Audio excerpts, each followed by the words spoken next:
Slimes. We've all encountered their gloopy grossness at one time or another. There you are, minding your own business in the swamp, when suddenly a squishy green cube decides it wants to make your acquaintance. Luckily for us, and unluckily for them, these miserable mobs are easily taken out. Look at them, what losers. But would you be surprised to learn that slimes weren't always the pathetic creatures we see today? In fact, at one point, slimes were something amazing, something brave and strong. It's time you were let in on a little secret and learned the real story of how slimes came to Minecraft. Stay with us as we uncover the secrets of the slime. Long ago, there was a village, not much different from the ones players find spread all across the overworld. It was a happy place, a good place to live, but one of the villagers, Ricky, had a problem. Ricky's mom was very sick. She had come down with a mysterious illness that had left her completely bedridden. Ricky would spend all day and night sitting by her bed hoping she would get better, but as the days went on, she only seemed to be getting worse. The village doctor stopped by and checked on her and told him the bad news. The illness was bad and had progressed too far. The doctor had seen it before and knew that the chances of her surviving were slim. "Isn't there anything you can do?" asked Ricky, but the doctor had already tried everything he could. There was one more thing that might work, but it was a long shot and far too dangerous. Ricky begged him to tell him what it was. He was willing to do anything, no matter how dangerous. The doctor didn't want to, but finally told Ricky that there was one thing he had heard of that might help, a special mushroom that could only be found in a faraway swamp.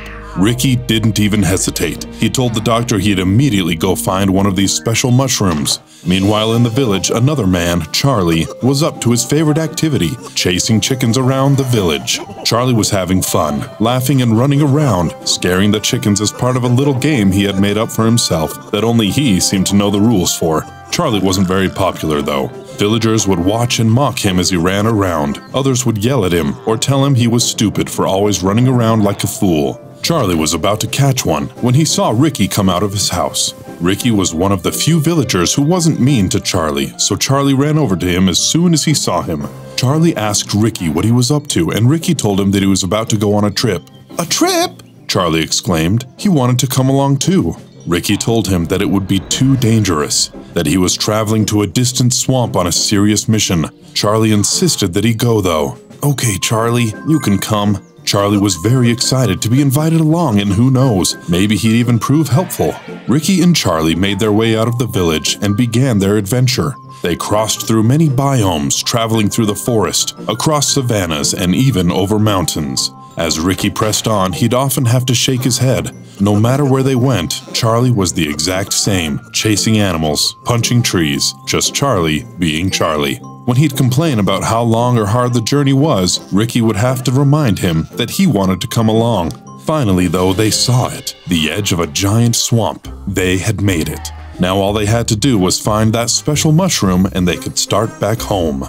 Ricky and Charlie took their first steps into the swamp and quickly found that this wouldn't be easy. There were no mushrooms that they could see, but there were plenty of dangers. They found themselves attacked by mobs, some of which they could beat, some of which they had to run from. At one point, Ricky noticed that Charlie was no longer walking with him. He turned around to find Charlie far behind him, slowly sinking into the mud. Ricky had to run back and pull him out. No matter how far they went, they never saw any of the special mushrooms. They must be located very deep within the swamp. They walked and walked, going further and further into the swamp. They had seen plenty of dangers, but the next thing they saw was more strange than scary. It was a snail, larger than a normal snail, but still definitely a snail, slowly crawling across the ground. Charlie immediately ran up to it and started laughing, running around it like he would with the chickens back home. Charlie taunted the snail, making fun of how slow he was, and pointing out how gross the slime trail he was leaving behind was. Charlie taunted him, asking him where he was going, and asking how long he thought it would take him to get there, and to his surprise, the snail answered. "I'm training," the snail told him. "Training for what?" Charlie asked. "A race," replied the snail. Charlie couldn't help but start laughing even more. The idea of a snail racing anyone was ridiculous. It would take him years to get anywhere. Ricky caught up and tried to get Charlie to leave the snail alone and continue on, but Charlie was having too much fun. "If you think it's funny, then how about a race?" the snail asked Charlie. Ricky tells the snail they don't have time and tried again to drag Charlie away, but the snail pipes up. "You're looking for the mushroom, aren't you?" asked the snail. This got Ricky's attention. "We are," he told the snail. The snail went on to tell the men that he knew where the mushrooms could be found, and in fact, he had one himself. Ricky asked where they were located. The snail told him that they didn't need to find them. He'd be happy to give them one, if they could defeat him in a race. Ricky thought about it for a moment, but declined. This could be a trick. They didn't even know that the snail actually had a mushroom, but the snail tossed it out to show them that he really did have one. "And see there? That's where we'll race to." The men looked off into the distance and saw what looked to be a finish line, not that far away. Ricky still seemed suspicious, but Charlie told him they should do it. They didn't have any idea where the mushrooms were, and they could be searching this swamp for who knows how long before they found any. And the snail was so slow, how could they possibly lose? Finally, Ricky agreed, but first, he wanted to know what happened if they lost. Would the snail kill them, or try to have them as a snack? "Oh no, nothing like that," the snail told them. There would be a penalty if they lost, that he'd need some help to think about. Snails work slowly after all, but he promised that no one would die. "All right," Ricky told him, "we'll do it." "Then we're agreed," the snail told them. The snail slowly led the men to a small nearby clearing in the swamp. When the snail got there, he stopped. "Is this the start?" Charlie asked, but the snail didn't respond. The men then saw that he was concentrating hard. The snail began to glow as the magic spell he was casting started to take effect. The clearing began to change, turning into a proper race starting line, complete with lights to signal the start. The two men looked at each other, suddenly very worried.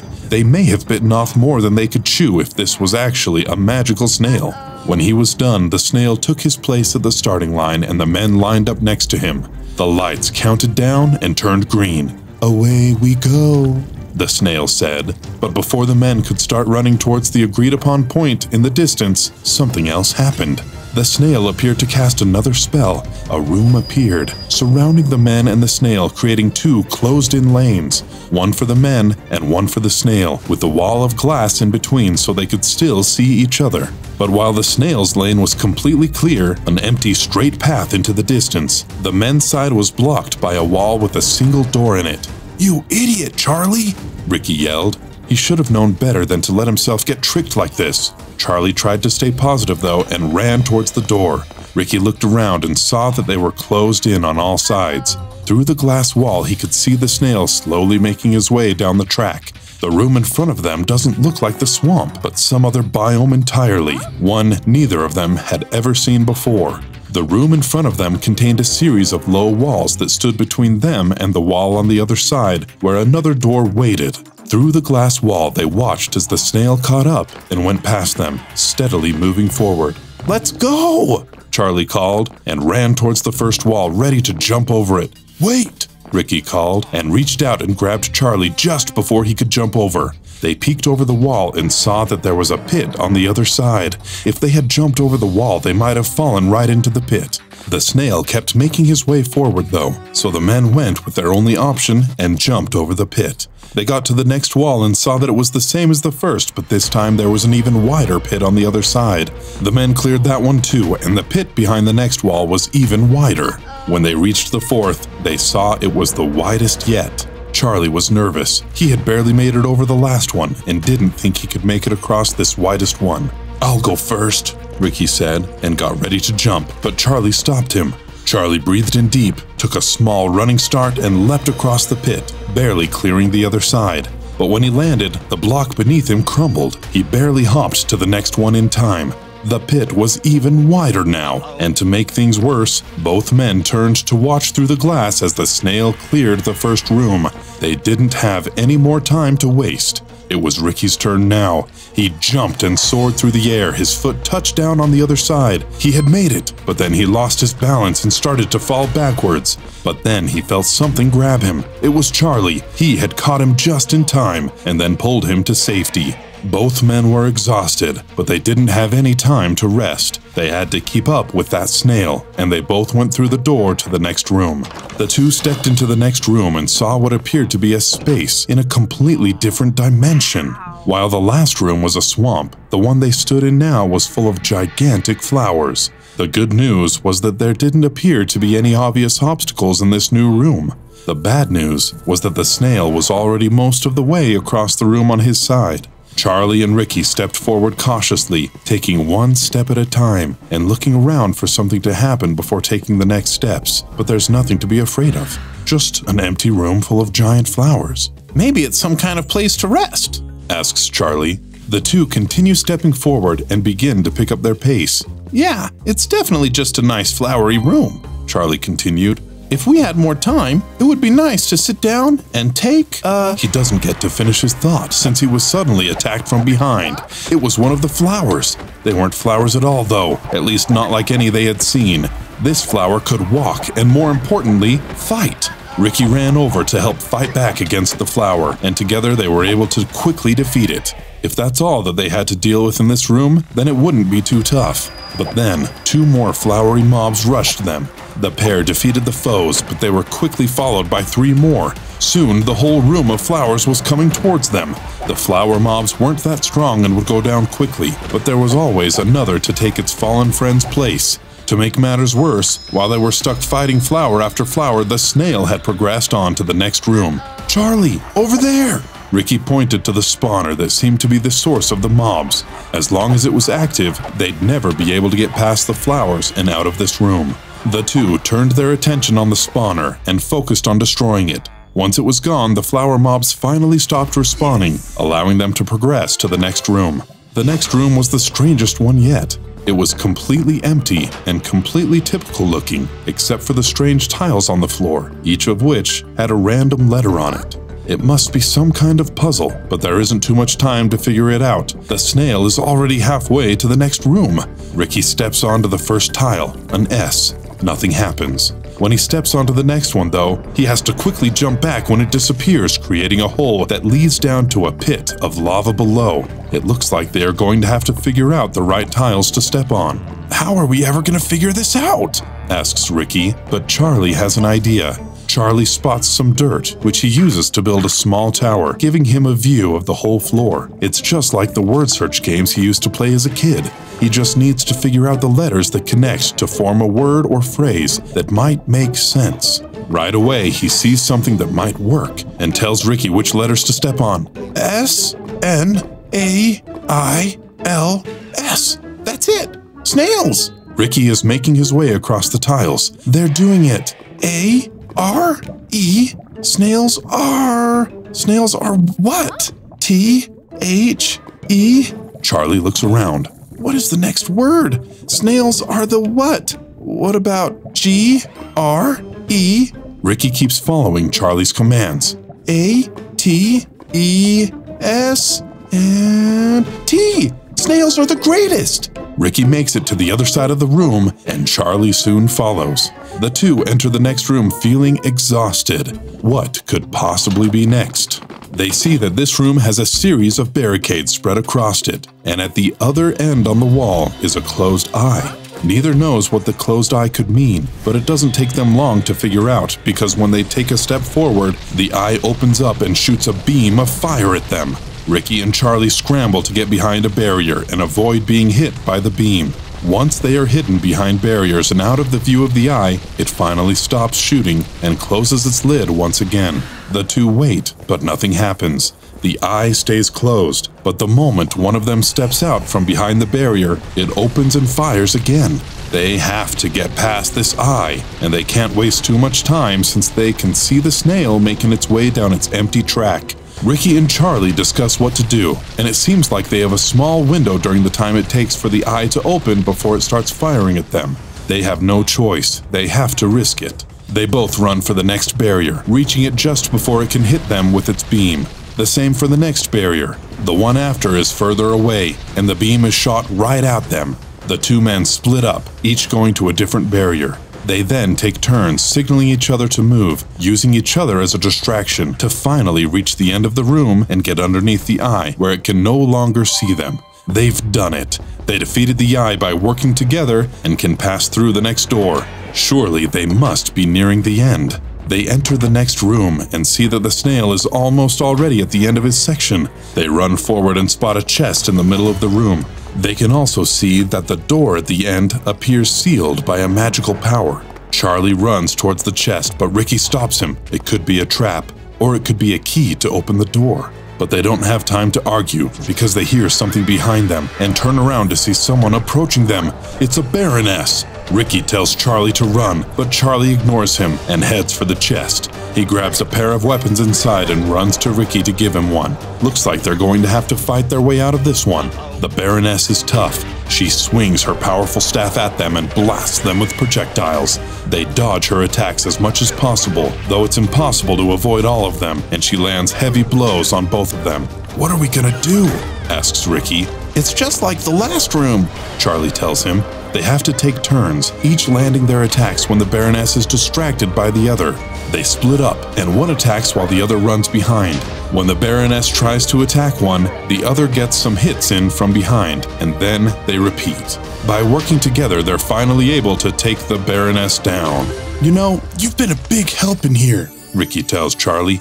I'm proud of you, and I'm glad you're here. Charlie blushes at the compliment. He's never felt so appreciated before, but there's no time to lose. They've got to catch up to that snail. The two enter the final room to find that it is completely empty, just a straight sprint to the finish line. Is it a trap or a trick? Either way, it doesn't matter since the snail is almost to the finish line. They have to beat him. Both men start running towards the finish, looking around and waiting for some monster to appear or a hole to open up in the ground, but nothing does. It's simply a race to the finish. The men run and run. They're so close to the finish now, but so is the snail. They both run harder than they've ever run before. Charlie begins to pull ahead, but then Ricky gets a second wind and takes the lead. But the snail is now just inches away. That's when Ricky feels something. It's Charlie, pushing him hard in his back. It's just the nudge he needs to go crossing the line just a fraction of an inch ahead of the snail. He's done it. He's won the race. As Ricky gasps for breath, he looks back to see Charlie stand up and cross the line in a distant third.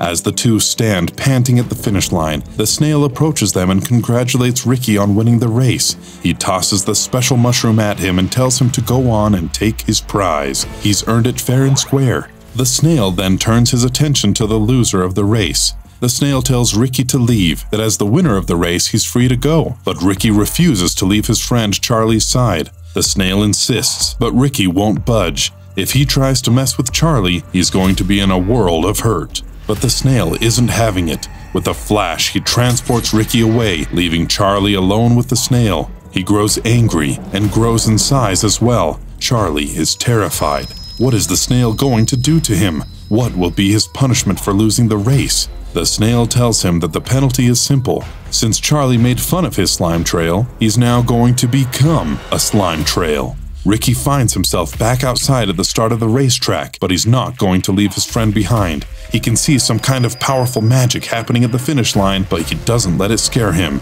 He's going to rescue Charlie and starts running towards it. Charlie screams in agony as the snail uses his magic to transform him, his features changing, his body softening and turning completely green. By the time Ricky arrives, it's too late. Charlie is gone.